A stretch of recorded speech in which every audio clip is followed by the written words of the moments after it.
Hello and welcome to my second tutorial, and this is on green screen in a small tight space because that's what I have to do. So I thought this might be helpful for some people who are in the same situation. I'm using After Effects CS6 and also using Key Correct from Red Giant Software. There's a couple of things in it that I find quite useful. You may not all have Key Correct, but I will show you a couple of things in it anyway. Okay, so let's get started. I've already downloaded into After Effects all the files I'm going to need. I'm going to start on this one here and show you so you can get a good view of what area I've got to work in. So I'm going to left click on that, drag it down to this icon in the bar near the bottom here and let go, and that gives me exactly the size of that clip and also the frame rate and everything. You can also go on to composition and go new composition and set it up for what you like, and you can also adjust this one if you want to make it smaller or longer. You can also go composition settings, change the time, make it longer so you've got more room maybe, or even shorter, and change the frame rate and everything else, but it's best to do it in exactly what you actually filmed it in. Okay, so we've got that in there now, and as you can see we've got the green screen there. That green screen is from Photocell. That is a pop-up green screen that is green both sides. You can get one with blue on one side and green on the other. I've just got the green one, and it's not that expensive, and that's the bigger size, so yeah, that's the one I use. I used to use cloth, but cloth tends to crease up a lot and you do get a lot of keying problems with it. Now on the ground you'll see some pads there. I got them actually, they're playground for kids in play areas from Amazon. They're like puzzle pieces, they go together like a puzzle. I think I bought 2 packs of them, and they're not exactly the right green, but they do key out not too bad, and they don't look too bad. I used to use cloth again, and your feet tends to crease up the cloth and it really is difficult to key out. So that's what I use. As you can see, I haven't got a lot of area. My lights, I use 2 lights. What you really like to do would be to light the green screen with some lights and then light your subject with some other lights, but I haven't got the room, so I have to do it all in one. I use 2 of these big ones on tripods. They're 5500K daylight bulbs.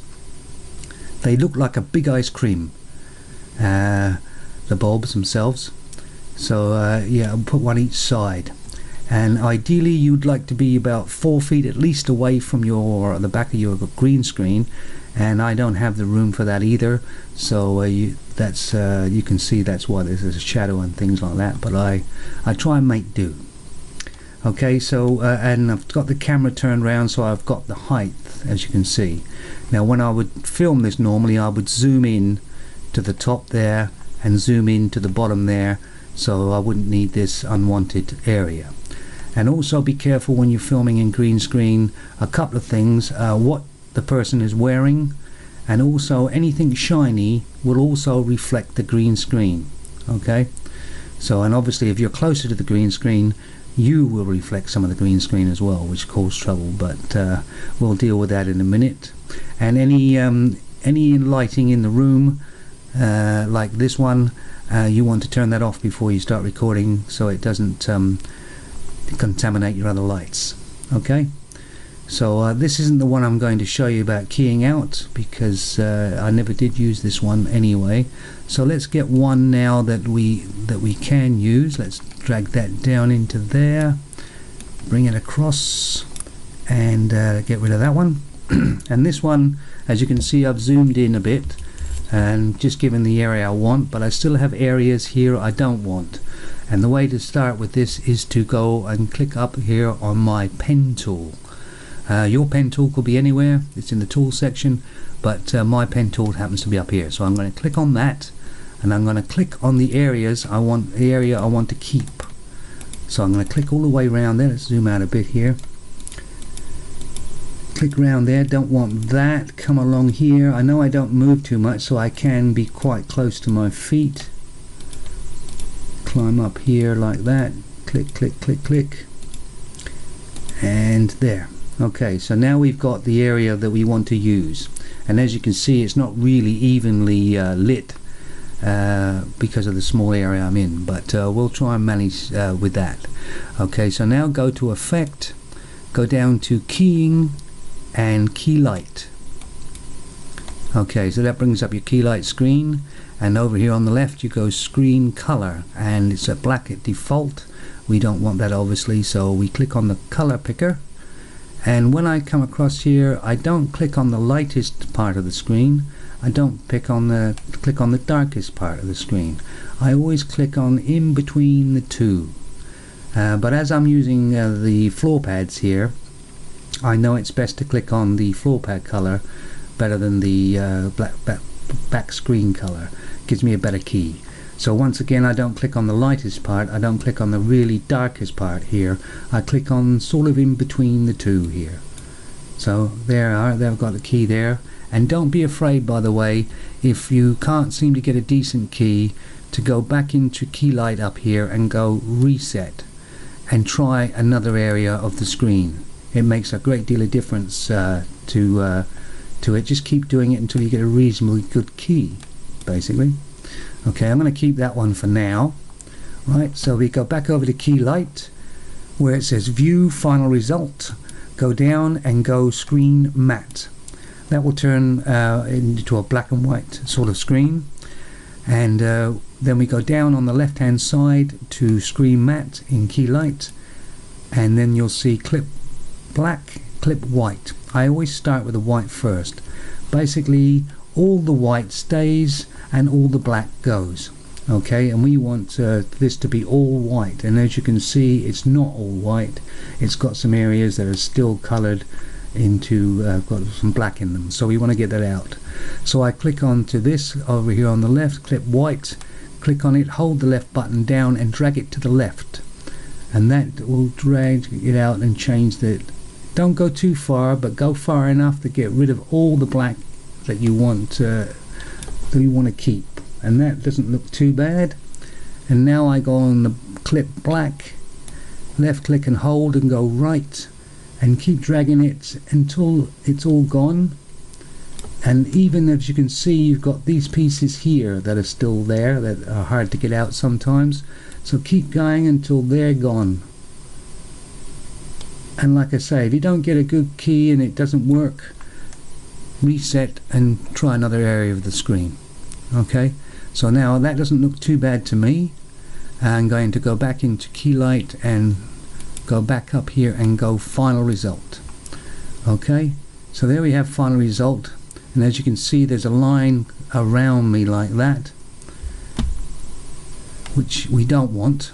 And first thing I do next is, we've got Key Correct, is I go Effects, Key Correct.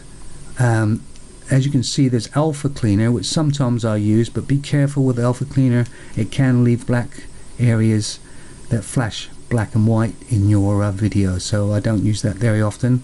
I do use this, which is Matte Feather EZ, which is basically smooths the edges all around the person or whatever you've keyed out.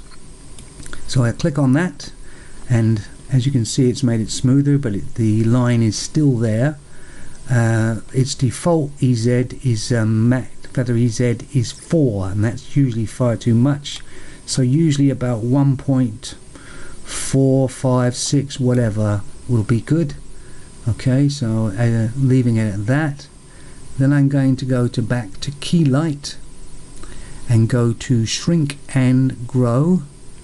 Okay, and Shrink and Grow basically grows it like you see there, or shrinks it like you see there, and we want to shrink it just enough to get rid of that line around all of the stuff. Okay, so that doesn't look too bad right there. There are other you can use screen softness and things like that. It's up to you. You want to muck around until you get it right. This is what I do at the moment. Okay, now screen balance is basically if you actually key out and all of a sudden the colors slightly change in your person that you're doing or whatever, you can use this screen balance here on the left and drag it to the left, and it will change the colors to a bit more what they were when you recorded, which I use a little bit like that. Okay, so now we've got it fairly good. And the only other thing about shrink and grow is if you use shrink, it does shrink your person down a little bit, and it makes them look thinner than what they normally are. So what you can do to fix that is go down to your file down here, click on the arrow, then click on transform, and at the moment the transform scale is 100 by 100, which means it's equal, so that will be the size. It stays equal that way. So what you want to do, let's get that right, 100, is unclick this, which keeps it together, and click on this one, which is the width, and you can adjust it to what you want. I use about, maybe let's go 105. Click that, and now you can see that that one's moved. This one here has moved to 105, but that one hasn't, so it's made it wider. And now I'm going to lock that, so that's taken care of what we took out for the shrink and grow, and it looks reasonably like it used to. Okay, so we've got that. Now let's spin me round 90 and get myself looking like I'm standing up, because all the blood's going to my head there. Right, so there you go. Right, and make me a bit smaller there so I fit in there, right there. Okay, so that's not looking too bad. I believe it should be, probably by the look of it, that should go maybe about 63 there. Oh, let's get rid of that. Let's go 63. Okay, right, so that there, and the key doesn't look too bad. The way to test it is to either put the footage in behind that you're going to be using, or just use a picture. Like I've got a picture here that I'm going to put in, just drop in there like, oh, let's get it right, drop in there like that, and obviously put it behind me, drag it up so I get like that, and zoom in a bit so that I can see. It's basically to see the edges, to see what they look like against any background, doesn't matter what it is, to see if they look alright, and they look not too bad at all. So yeah, I'm going to stay with that, and then click that out of there. Okay, so now we say we want to render this out so that all we have is this person, and the background will be transparent. The way to do that is to go to composition, add to render queue, go to low loss, and go up here where it says channels, RGB, and change that to RGB plus alpha channel. Okay, so if you ever render this out like this and you put it into another editing program and you have the person and everything behind is black, you just haven't done the alpha channel as well. You need to do them both to get the transparency. And then obviously if you have audio with it, you click on audio output and click OK, and then you go over to the right hand side and click render. Okay, it will be a rather large file, but that's the best low loss you can get, and then you could put that in any other editing program and you have it. Okay, so yeah, that's about it really. Any questions, please don't hesitate to ask. That's filming in a very tight area there. Okay, so just be aware of all the things, and good luck with your green screening. Okay, bye bye.